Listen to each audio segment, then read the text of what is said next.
Back here on ESPN Bet Live, taking a look at the notable odds for the UFC 303 main card at T-Mobile in Las Vegas, where no one is a larger favorite than -160 on the money line. Alex Pereira favored to take the rematch of his victory over Jiri Prochazka from UFC 295 last November. And I see two fellas in Las Vegas who enjoy the finer things in life, like Wagyu filet and a stacked fight card like UFC 303. Joe, Ian, take it away. Thank you very much, Tyler. As you can see, the margaritas are flowing. Now for us, we're professionals, but the margaritas are flowing here as we get set. International Fight Week, UFC 300. My man, it's good to see you. Good to see you. Feels like we were just here breaking down UFC 300, where we saw Jiri Prochazka, where we saw Alex Pereira, not against each other. Connor out, those two in. Main event, the light heavyweight strap is on the line. How are you going to play this one? You know what? I am not afraid of Poatan, and neither is Jiri Prochazka, so we're going to go there. There's a couple things. One, in the first fight, Jiri Prochazka was winning round one. He had no issue. He got a takedown. He was using the wrestling, and then he got caught in the second round. You're going to learn from your mistakes here. He's going to keep the distance or get right up into that clinch. He's got to use the grappling here, and he was landing right here. He hurts him. Just because Alex Pereira trains with Glover Teixeira, it doesn't mean he's got the jiu-jitsu of Glover Teixeira. Pereira was also in Australia, touring around, doing some lessons. Wasn't even supposed to fight. They were going to fight in August. Prochazka has been training. I think he's got the tools to do it. I think we're going to hear Anu by the end of the night. This fight is wild because Pereira opens as a -150 favorite. Now keep that in mind because he's extraordinarily popular, possibly the most popular fighter on the roster right now. Currently, yeah. He's the hottest fighter on the roster right now. 3-fight win streak that includes Jiri Prochazka, and yet this week he gets bet down to -125. That is not public money. That is sharp money. Now, since the prices come back up, but given the phone call in Australia, the 2-week turnaround to get ready for this fight, I'm with you. I would play the dog as well in Jiri Prochazka. One spot where we're different. I like Brian Ortega in the co-main event. +120 going up against Ortega-Lopes. This is a fascinating fight because earlier today at the weigh-ins, Ortega missed weight at featherweight. They were going to fight at 145. As a result, they're actually moving this up to lightweight at 155. Lopez has woken up at, 4 in the morning, told Ortega wasn't going to make weight. How does that affect the handicap? Well, look, 2 weeks ago, put all that to the side. 2 weeks ago, Brian Ortega accepted this fight, and I was thrown off because, number one, Brian Ortega is not a short-notice fighter. As good as he is, right? He was supposed to take a fight at 55. And guess what? He's not cutting weight. He's not even starting fight camp. Ortega-Lopes is a guy who is constantly training. He is a coach. He's with people. He's got Alex Pereira. He's got other fighters. He was ready to go. He was already shredded. He made weight as of last night, but he gets a call 3:30 in the morning. Brian Ortega's at 151. He's stuck. If we don't let him rehydrate, then the fight's off. So what do you do, Ortega-Lopes? Lopez is a savage. Of course, he takes the fight. And on top of that, from capping, I think Lopez is better everywhere. On the feet, he's better. He's got the power. And everyone talks about Ortega's jiu-jitsu. You forget, Ortega-Lopes is an international champion when it comes to jiu-jitsu. We just haven't seen it because we haven't had to. So I'm going with the better hair of the two.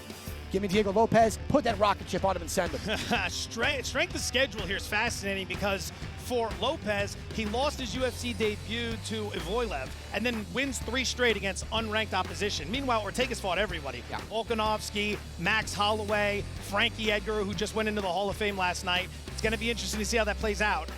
It seems like the money, though, is going to start coming in on Lopez as we get closer to fight time. Perhaps the sharpest of all the plays that you're going to hear about this possible weekend, the curtain jerker on the main card, UFC Plus, or ESPN Plus, I should say tomorrow. Machado Garry taking on Michael Venom Page, both ascending. Very intriguing what happens for the winner here. Are you going with the favorite in Garry?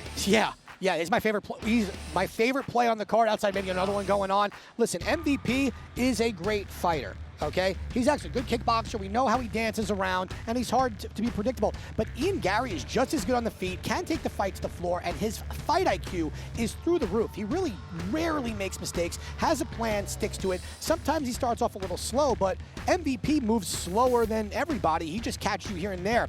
Don't judge it based on the Kevin Holland fight if you're Ian Garry. Kevin Holland was lost in space. Ian Garry can do it. Give me Ian Garry. He gets it done. Keep in mind, Ian Garry opens -115. He gets bet up all the way as high as -170 before a little bit of MVP money came in the last 24 hours to knock that down to -160. Ian and I have been walking all through the Expo Center here for International Fight Week.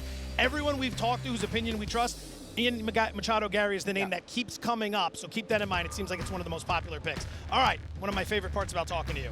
Best bet on the rest of the card. go? You know what? Outside of Ian Gary, which I do love, and if you want to get greedy Ian Gary by decision, you get because that's going to happen too.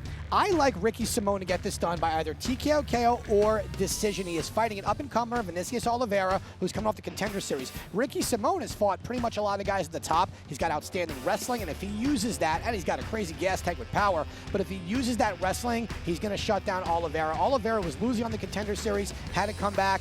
Usually guys who come off the Contender Series, make their debut, don't fight someone as talented as Ricky Simón. Simón's dangerous for anybody in the division. That's where I'm going. This is the first fight on the entire card. Early prelims start with this fight, so make sure you aren't sleeping if you're going to lock that action in by Saturday, late afternoon, early afternoon here in the desert. All right, last question.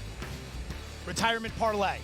We're going to hit one of these eventually. What do we got this week? Yeah, I don't know if it's really a retirement situation, but it's a nice change. Yeah, it's getting close, right? So let's start off. We are going to go with Jiri Prochazka on the money line, getting plus odds. Ian Machado Garry, we talked about it. MVP doesn't normally get finished, so by decision, love that.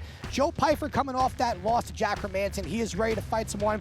Marc-Andre Barriault, not the best chin. He'll get it done there. Andre Fili, Cub Swanson, which is going to be flying under the radar for fight of the night. Fili gets it done by TKO KO. And last but not least, the submission specialist herself, Jillian Robertson over in the Karate Hottie, Michelle Waterson-Gomez.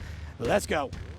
Quick question right at the end. Any chance Andrei Arlovsky, who's in like his 25th year fighting on the roster, any chance he gets it done? I don't think so. He's fighting a giant Martin Boudet, who is a smart fighter, and this is someone where Arlovsky is more playing survival mode. Coming off that last loss, he doesn't have that urgency. Boudet should get it done, I would say, by decision there, even though they're heavyweights. So. That's it. We're done. Jacket's coming off. Dinner, drinks coming out. Tyler, take it away, man. We're finished. All right. Be sure and tip your surfers out there. I know you boys will. Oh, there is just one more thing. Ian not done providing bets for tomorrow's huge card. Right now at ESPN Bet, you can get Parker's Parlay boosted from 10-1 to 13-1.